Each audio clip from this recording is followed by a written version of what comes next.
very worrisome trend because I think you have, in some sense, there are certain outcomes that come from domestic politics in both countries. And you have a kind of a mutual suspicion, a mutual paranoia, which is not a good environment for sound policy making. And both countries have taken, I fear, rather too short-term a view toward their strategic relationship, because this relationship is the most important bilateral relationship in the world today. And I fear that both are managing the day-to-day, week-to-week, month-to-month, and even year-to-year relationship, but the kind of strategic vision, for example, that Kissinger had in his day, it's difficult to see that from either side, quite frankly, at the present. Where do we think this relationship is going? China will be here forever. The United States has been around for not quite as long as the Qing dynasty.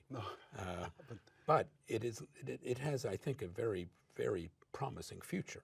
These two countries have enormous issues to solve, excuse me, including climate change. Look at what has happened in both countries this summer, the horrific heat wave, and now this terrible flooding in Beijing, and so on. Really unexpected turbulence of a natural sort, but also in part man-made. And these are the two greatest polluters in the world. What is their collective responsibility? So far, neither side has stepped up to the degree that is. How do they solve, the biggest strategic issue of East Asia, which, in my view, is not the Taiwan question? Which, history has shown that that question may not need to be resolved in a fundamental way for people to cooperate and to thrive across the Taiwan Strait. But I worry deeply about the situation in Korea, in North Korea. Think of this, and this is something that I don't hear my Chinese friends worrying about, or the American side, quite frankly. If North Korea continues to have nuclear weapons, so from a Chinese point of view, I sometimes joke that the greatest strategic danger for China is nuclear weapons in North Korea, because you don't know where one of their missiles might land, and you're closer than anybody else. That's right. But if they continue to have nuclear weapons, inevitably South Korea will have them. South Korea has them, Japan will have them, Taiwan could have them. This is a disaster geopolitically for China. And a long-term strategic view of both the United States and China, how do they work together to establish, a more stable situation on the Korean Peninsula? A stable situation that is stable enough that at some point the American troops go home from the South. But it's that, I don't know what the solution ought to be, but it's that lack of long-term thinking that really does. Right now we're both managing that, assuming that worse things cannot happen, but I can guarantee you worse things can happen than where we are today. No, thank you. You have some very unique, actually, insightful views on this. I think that's true, because China has been growing and developing, and then for its open door policy, and also of its embrace the globalization, WTO, and particularly the exchanges with the world. So China now becomes second largest economy of the world, and then China has been, also the largest trading nation with 140 countries, and they contribute over 1/3 of our global GDP. So I'm thinking, the U.S. used to have a view, China, we support you join the WTO, and then you could converge, become similar to our system. But as you said, China is a big country, 5,000 years history, and its own cultural characteristics. U.S. is a big country with a very, the largest economy in the world. So the two countries probably could not converge each other, maybe, but then we will see how we can work together and coexist peacefully. So this probably take some time. I mean, I remember last time when I was talking to Joseph Nye, he was telling me, maybe, by 2035 or 2040, another 10, 15 years, we may have another cycle of coming back and a new equilibrium. I remember I talked to many Harvard professors, even including Tony Satt. He has received so many Chinese visitors in his capacity. No Harvard professor I talked to have actually in favor of decoupling. And now we're talking about de-risk, but also, and then nobody really want to have the Cold War. I mean, even Graham Bellingson has warned on that. We should find a way to escape Hippolytus trap. So I think so I think this visit of high senior officials to China, and then probably Chinese visit to U.S. Could help to have a better understanding. And I hope that at G20, President Xi, President Biden, or even at the APEC summit, they can really meet again, maybe for twice, so that we can try to find some stabilizing factor. So one of the questions I have is that if we can have a more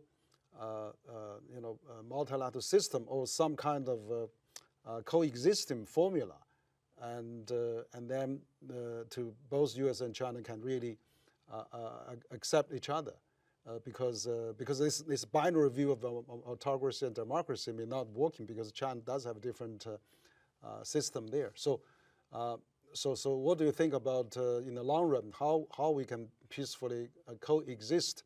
Because I see this talent, student exchange is still very strong.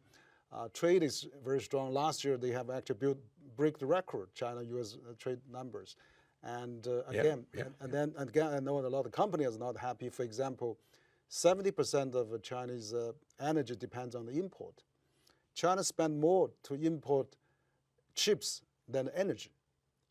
And then if this CHIPS Act or CHIPS ban on selling high-end chips to China, that billions of losses, trillions. Yes. For the U.S. companies, and then the argument they have, they cannot support R&D without China buying that. I mean, the reason Taiwan, South Korea, Japan become the largest chip makers is because they're close to China and they sell to China, and China can also subcontract in many of those manufacturing. So this kind of a decoupling or de-risk model is not really productive.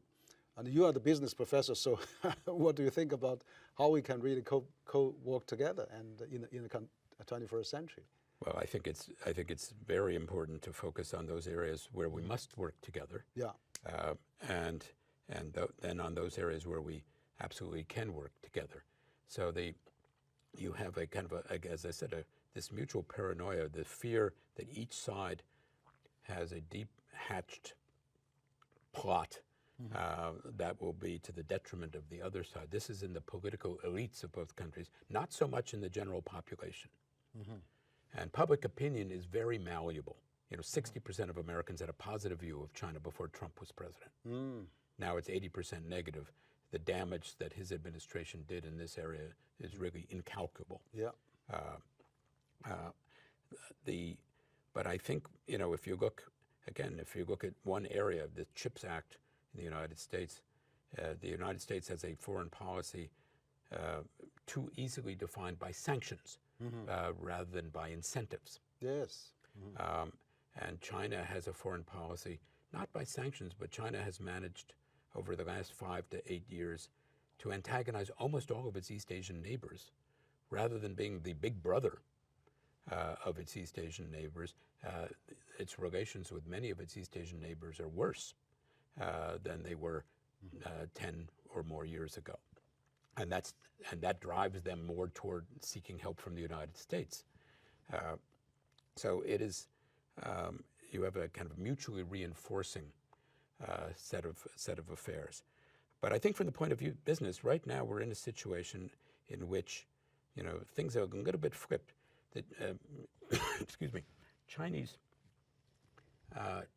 governments, local governments, provincial, municipal governments are welcoming foreign business back into China. Yes.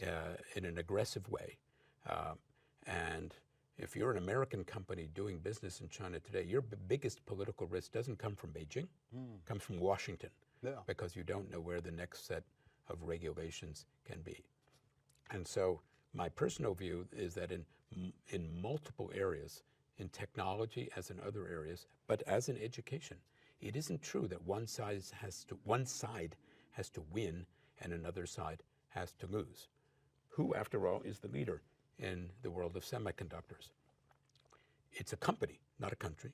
It's Taiwan Semiconductor Manufacturing Company, an extraordinary company built with government support in the 1980s, but it was private initiative and entrepreneurship on the part of Morris Chang and others, now his successor, Mark Liu, have made this a company without peer in the world of semiconductors. They invest in mainland China. They invest now in the United States. They are a truly global company that is based in Taiwan.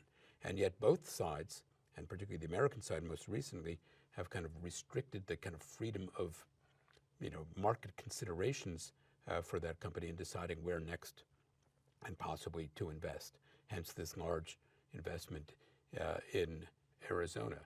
And at the end of the day, the United States, which today produces about 12% of its high-end microprocessors, will end up producing 15% of its microprocessors in the United States. Yes. Will that make us feel more secure? I don't quite get the policy. I think it does have some real strengths, but TSMC has to play the geopolitical risk of appeasing the Americans while also maintaining their contacts throughout the world, including in mainland China. Yes.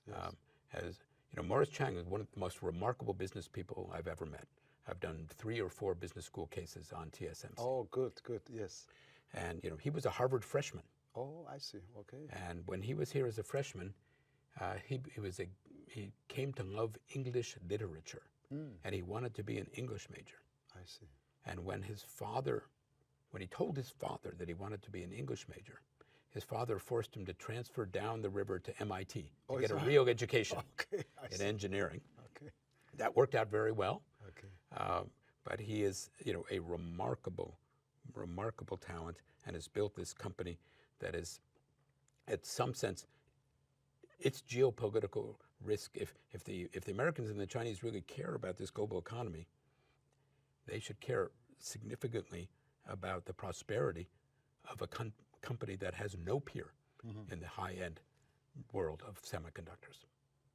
That's right. I think you cited this good example of this Morris Chang. He does made a huge contributions to the global high-tech industry, and particularly this case of this company that he founded, TSMC, is remarkable, and also of course is a Chinese in Taiwan who has actually built this very reputable global market. But I think also it strive together with the Asian market and global market. Of course. And so now they want to cut off the biggest market.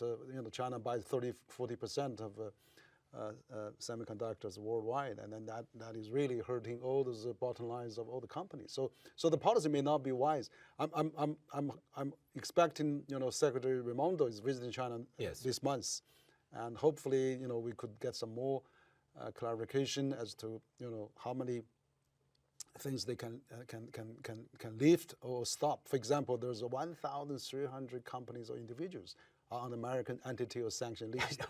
Maybe there's a few from China too, but it's really incompatible. Maybe we could stop that or lift some of that, and that even this defense minister could be lifted so that he can talk to the U.S. defense minister, or the Hong Kong chief exec can be lifted so he can attend the APEC summit. I mean, there's a lot of things that. No,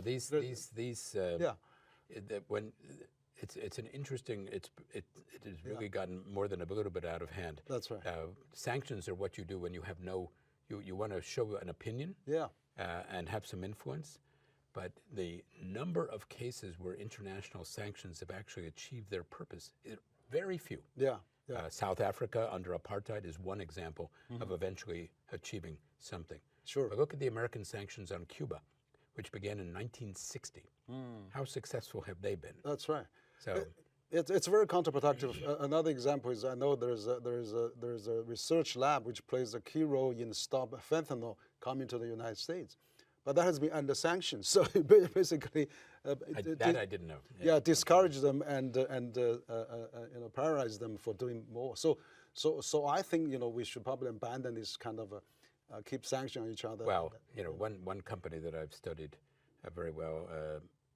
Is one of the greatest apparel makers in the world, a shirt maker. It's called Eskel. It's headquartered in Hong Kong, but it produces in China.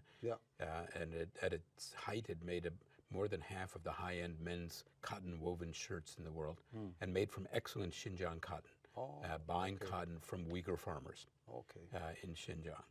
But they were accused, quite wrongly in my view, a very poor bit of research, they were accused by some nonprofit of using forced labor in Xinjiang, which they deny. Yeah. And I've actually been to the plant that they were accused of, which is almost entirely automated.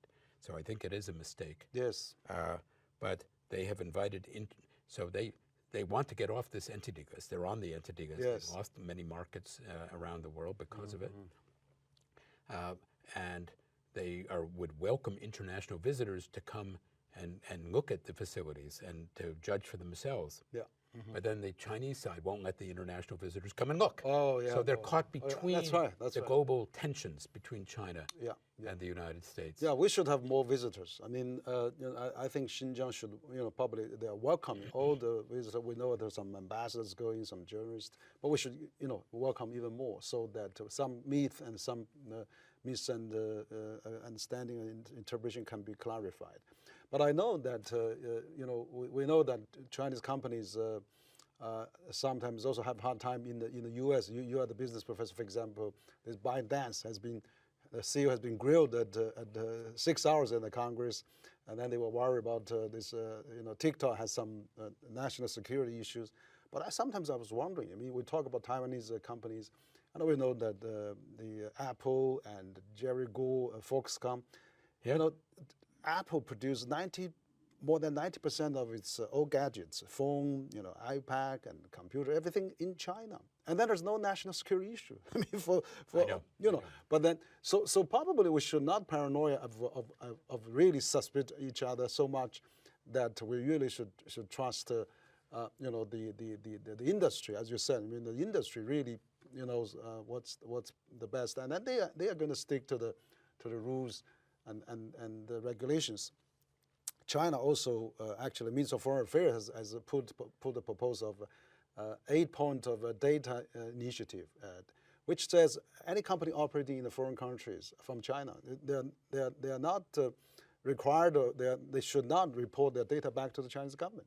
If Chinese government wants to have it, they should talk to the government of the other countries. So there's rules, regulations there, but then a lot of the communication has not been there, and people just see some headlines and news. Well, TikTok is one of these great examples. Yes. Just imagine the two greatest countries in the world today having a dispute over a teenage video app. That's right. As one of the central areas of confrontation. It's absolutely insane. Yes. And of course, TikTok is extraordinarily popular in the United States. And so I think with the several states, I forget which one, Montana, has forbade TikTok to be shown or used in schools or in other things. Public officials, in different state governments have been told that they can't make a TikTok or, these people, of course, have no idea how to do it anyway. That's right. They're too old. Yes. You have to be young and imaginative Yes. in order to do well with that app. But I think I think this is an area where here's where I would hope that we could see some real progress in coming years. More Chinese private companies investing in the United States, because many would like to. Yeah. Obviously, who's the leader of battery technology? Yeah. It's China. Yeah. Right? CATL, BYD, others in China. Ford, with its licensing agreement with CATL, this is a very important step. If the Americans are going to move toward electric vehicles, we have to work closely with China in order to do this. And we should be welcoming Chinese automobile manufacturers doing EVs and others in the United States. And I can guarantee you that if it were possible politically, any mayor or governor of any state in the United States would welcome Chinese investment in it. Let me give you one example of a company that I know very well, because it was my very first business school case was on Wanxiang. Oh, Wanxiang, yes. Wanxiang in Hong Kong. Mr. Li, but now it was Lu Guanqiu. Okay. Lu Guanqiu is the father. Founder. Yeah. Founded this company in 1969 at the height of the Cultural Revolution. The worst year in Chinese history to found a company, I think. Yes. Just about. Yes. but he eventually starts to make universal joints for trucks and cars, gets into the state plan 10 years later. Now the largest auto components manufacturer in China, which is the largest automobile manufacturing country in the world. But he invests, and his son-in-law, Nipin, Yeah, that's right, Mr. Li. Yes. here in Chicago, they invest in the United States in a dying industry, Yeah. auto parts, in the first decade of this century, when this industry is going downhill. And they help to revive a number of companies, save tens of thousands of jobs, and also learn how to improve their own product back home, are extraordinarily profitable. They now are making a hybrid sports car in California. Oh. And, you know, when Lu Guangzhou passed away about 3 years ago in Hangzhou, he had a memorial service in Hangzhou. There were memorials for him in Beijing, and there was a very large memorial for him in Chicago, overseen by the governor of Illinois and the mayor of Chicago. Two people who mostly didn't agree on anything. That's right. They agreed that they wanted to honor Mr. Lu, yeah. Mr. Lu, Yeah. who had invested so much in the upper Midwestern economy, and whose company, Wanxiang, had become a great corporate citizen. This is a model that other Chinese companies can follow. It's not easy, Yeah. but the opportunities are here. Yeah. If the geopolitics can recede a bit and allow business to proceed on business terms. Yeah, that's precisely the great point that you've been raising. I think there's many state at the local level, at the municipality level. I mean, you know, if in the old days they would really continue to help, but also now we need to really boost the U.S. economy, and also China wants to go in global, and then I see this area, particularly with pressure of the climate change. I mean, the clean technology that China already developed. I mean, EV car is already the biggest manufacturing in the world now, and you can see Elon Musk, how successful he's in China. Half of his EV car produced in China, and then he become the richest man in the world. And then you have also, you know, KATL, you mentioned that they're working with Ford now. And then they are the biggest battery manufacturing in the world. And then you have also, I'm a personal friend of Mr. Wang of Fuyao Glass. Oh yes, of course. You know, he actually opened his big factory in Ohio, which I think President Obama even participated in his documentary, American Factory, and then many people like that, and of course BYD is also doing enormous. So China is leading in the wind power, solar power, and electric power, and battery power. I mean, we're facing this climate change, and we want to, as two largest emitters in the world. I mean, China is even larger, so we can actually have many things to work between Chinese companies, U.S. Local governments, and U.S. business, and Chinese local governments too. So I think we have brilliant example. You mentioned about Lu Guangzhou in Chicago. We have Elon Musk in Shanghai. Those are really perfect examples. We should have more of that. So I really think that I agree. I noticed the administration now talking about small yard hand fence. That yard really wants to be smaller and smaller, and then really all largely like Yellen has saying, all the large business should continue. So we should really do that. So I really agree what you just mentioned. Well, you know, on energy policy, both countries have different approaches. Of course, the rhetoric is all about clean energy. Yes. On the Biden administration and from President Xi and his team. And yet the reality is that China is the leader in green energy, but it's also building more coal-fired power plants every day than any place in the world. For energy security. Yes. And here you have in the United States, you have many people on the more liberal or left side of the political spectrum seeking more and more green energy. And yet many people on the Republican side in particular think we need to reinvest more in oil and gas and so on for energy security. So you have conflicting views in both countries and conflicting realities. I think we should really have more. I hope that this COP28. I also hope that the recent visit of John Kerry, that we could reach some more understanding. Absolutely. I mean that China already announced they're not going to build the coal-fired plant outside China or Belt and Road countries, But I think domestically there are some balancing issues. But I think eventually, as they develop this clean technology, they should really gradually phase out all those coal fire. So that's really important for China. It'd be a major challenge. Yes, Melon. So now maybe we come to our last part of our discussion. I know that you travel a lot internationally, and of course, U.S.-China is now at every conference, at every forum, and become the deep subject of many of the discussions. And I know that recently, recent 2 years, we have this war on Ukraine. I even wrote an op-ed in the New York Times last year in March when the war broke out. We said China should play some, positive role, mediating role, or promoting the peace and talks. And we do see China's government propose 12-point peace position paper on that. Yes. So now, with this war still drags on, it's still also very dangerous now.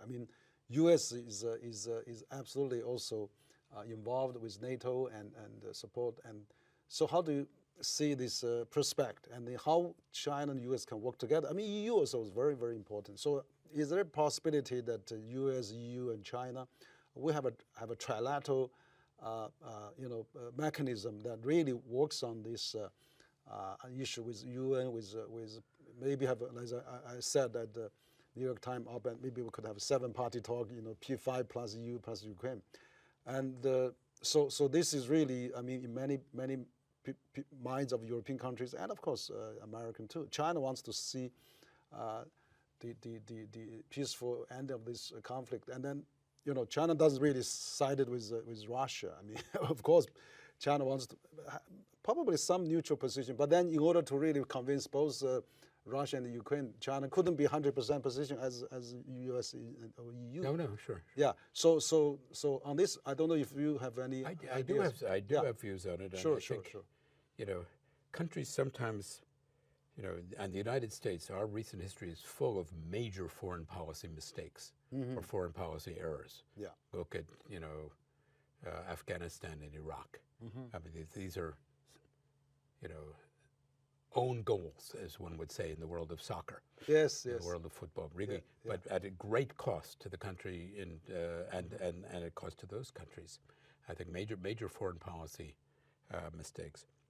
I fear that the alignment of China with Russia during the Winter Olympics of 2022 was also such an occasion, given the long history of Chinese-Soviet relations, the very up and down history of Chinese-Soviet relations.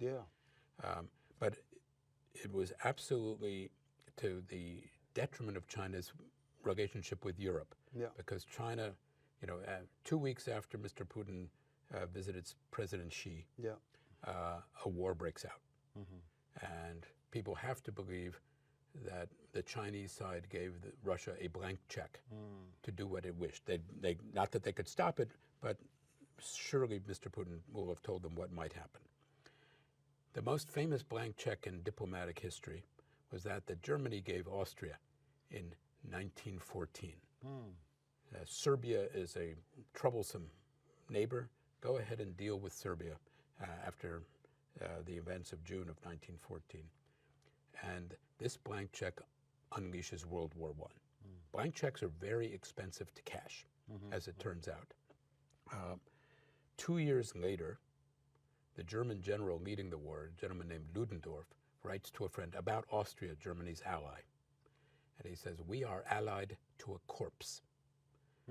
And Austria, a little bit like Russia today, a great and ancient empire that is having difficulty holding on to its periphery.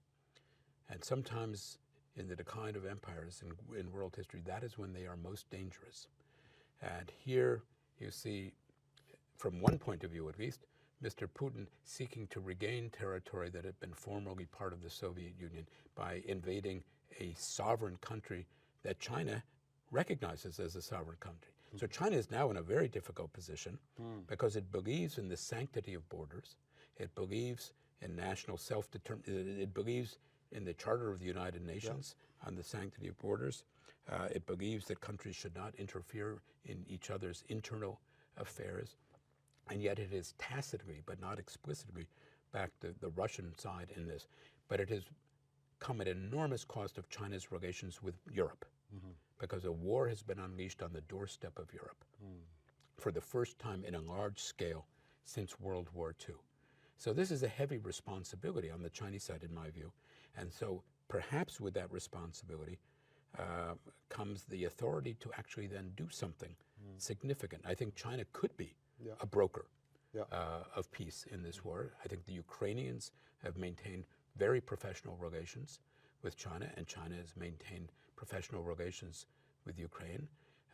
It will have a greater influence possibly on the Russian side than any other country, almost surely than any other country, if one is to bring this bloodshed to an end in a way that both stops the aggression, stops the killing, leads, I hope, to a withdrawal, but also to whatever security needs that need to be addressed on the Russian side, which have not been particularly well articulated.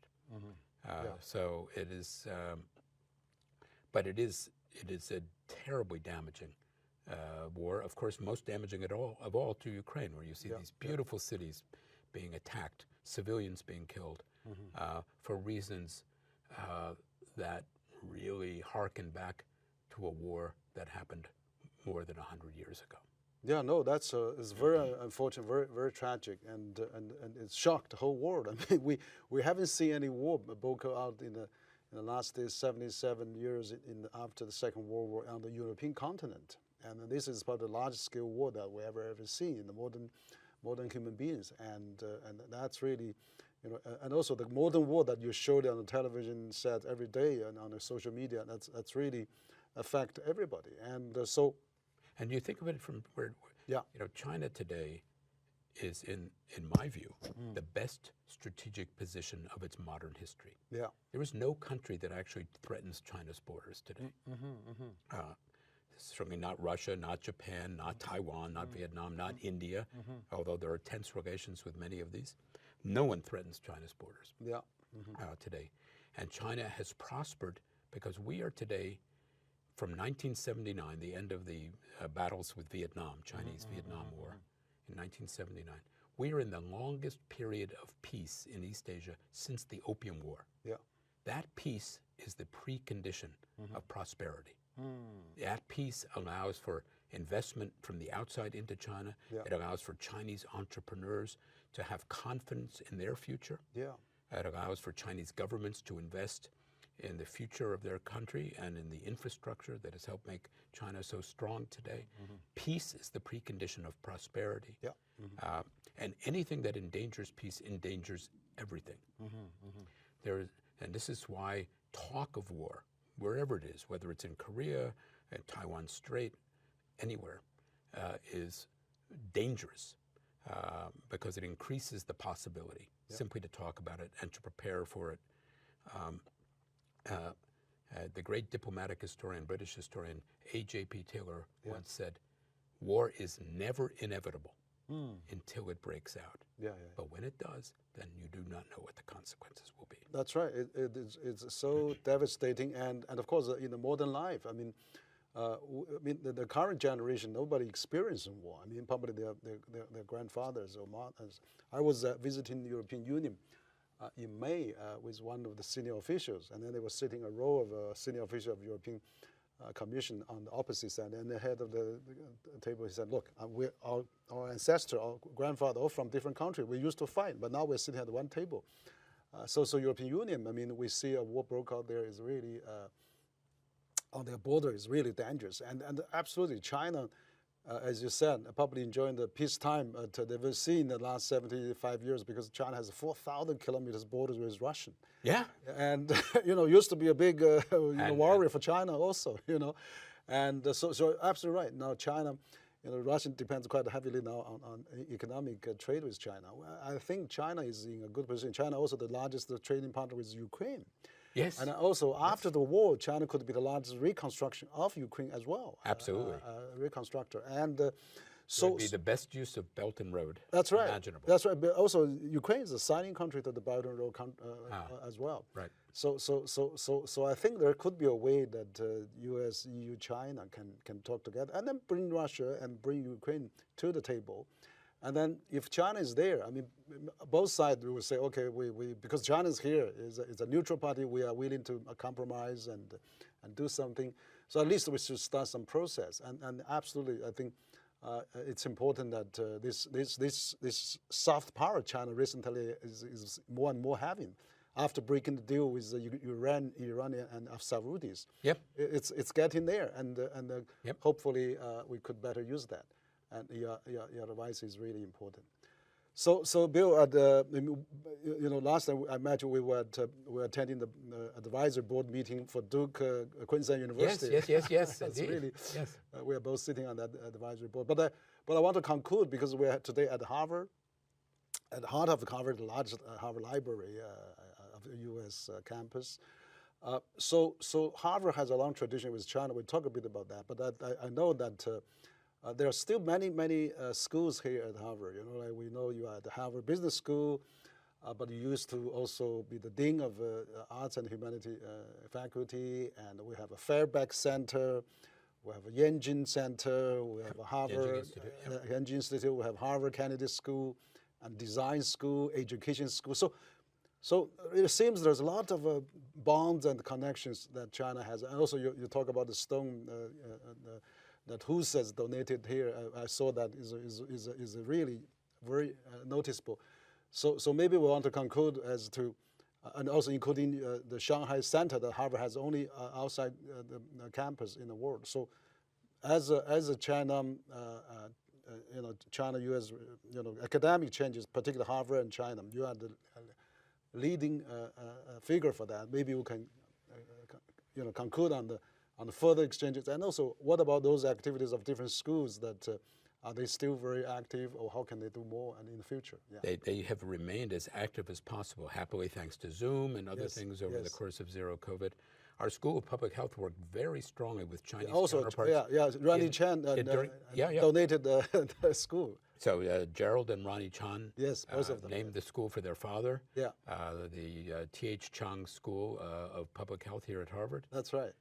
But our colleague Winnie Yip, who runs the China program there, is extraordinarily active. She's in China, I believe, right now. Oh, great. Working on issues of public health, both in rural areas, which is her specialty, but also that school worked closely with Chinese counterparts in the first years of COVID on dealing with the public health, response in China and elsewhere to the COVID pandemic. Our School of Design has worked extraordinarily well with local governments as well with firms on design issues and urban planning in modern China, actually for more than a century. We have city plans that go back.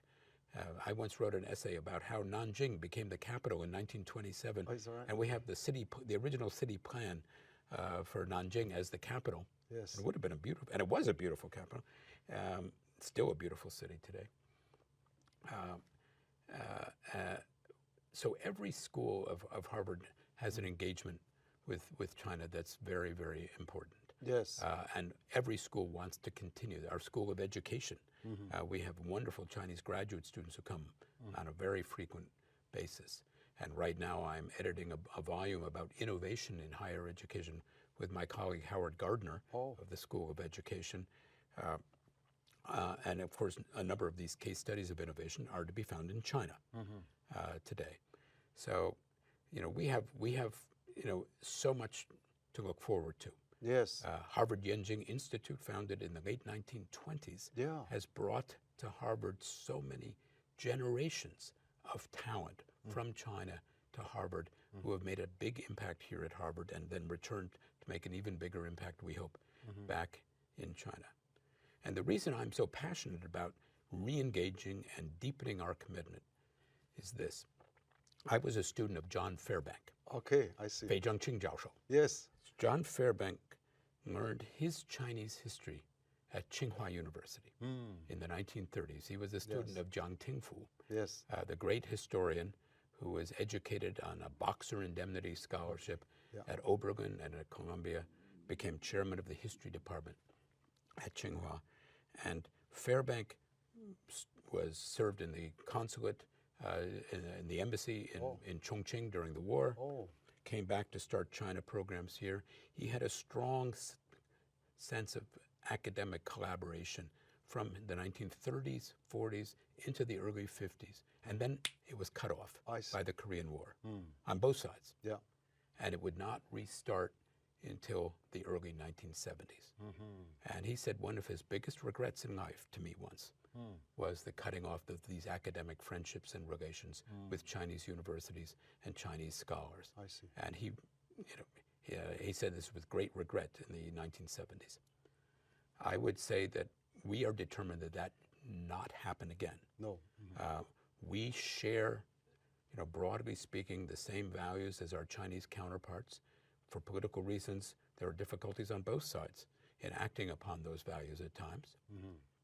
But in the year 2013, Chinese university presidents from the C9 group, the 9 leading universities, signed with the American Association of Research Universities, the British, I think, Russell Group, the Australian Group of 8, a series of principles about what are universities for.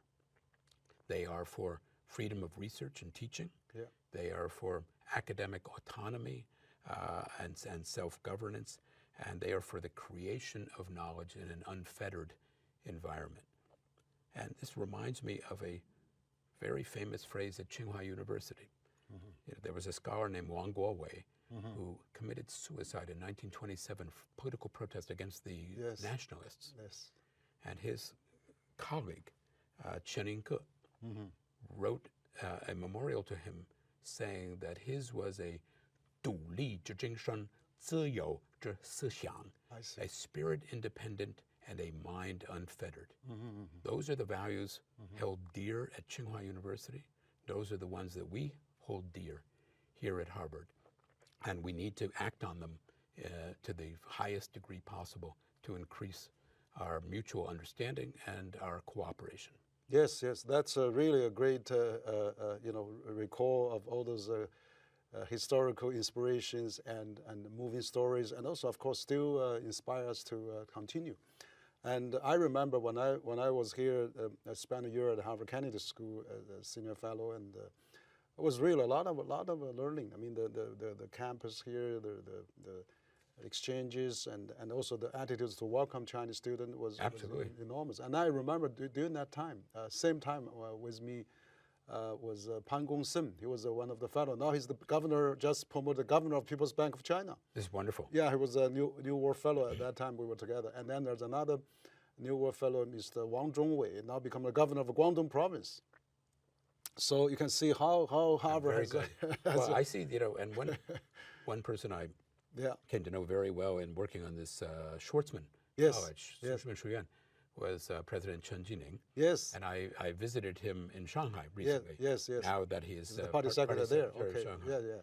And he was, I think, the most amazing university president, one of the most amazing he got his PhD that I have ever met. UK, yes. From the UK. Yes. Extraordinarily talented, remarkable man. Assisted this program, but he brought Tsinghua to another level in just a short period of time. And of course, he's doing very well in Shanghai today. And, so I don't. We would love to see him come and visit us here at Harvard. Of course. No, very much. Time flies, and we've been talking for an hour and a half, and it's really great. I mean, you've been leading these efforts and then promoting academic people to do exchanges between China and USA, and of course Harvard and many universities in China. That's remarkable, and so we really appreciate your time to talk to me, and also we would really want to continue this cooperation and also the inspiration that we're having from each other. But also I really appreciate at the beginning of your opening remark, you mentioned about engagement with the world. And then that's the history of all the universities, and probably that's also the spirit of all the countries. We need to engage, not to decouple and not to de-risk. So once again, I really appreciate the your one thing I maybe you can show when the program airs, you can show the cover of my book. Okay. which shows a beautiful building at the Nanjing University campus. Oh, great. This Nanjing Daxue de Beidalo, the great northern building Okay, of Nanjing University. that's right. Yes. And it's in a beautiful Chinese style. It was built not by today's Nanjing University, but by Jinling Daxue, Oh, I see. which was a Chinese-American joint venture, Yeah, 1919, in a beautiful Chinese style, yeah. by an American architect. Oh, I see. And that American architect was an ancestor of one of my colleagues here at Harvard, Oh. Professor Dwight Perkins in our economics I see. department. Okay, all the So- relations. Yes. Universities, architecturally, you could look at Harvard, which has its emulative architecture from different parts of the world, including from Britain. Yeah. But universities are architecturally and intellectually international Yes. in origin. Yes. And we must always remember that. Yeah, let's keep it international, keep global, keep engagement.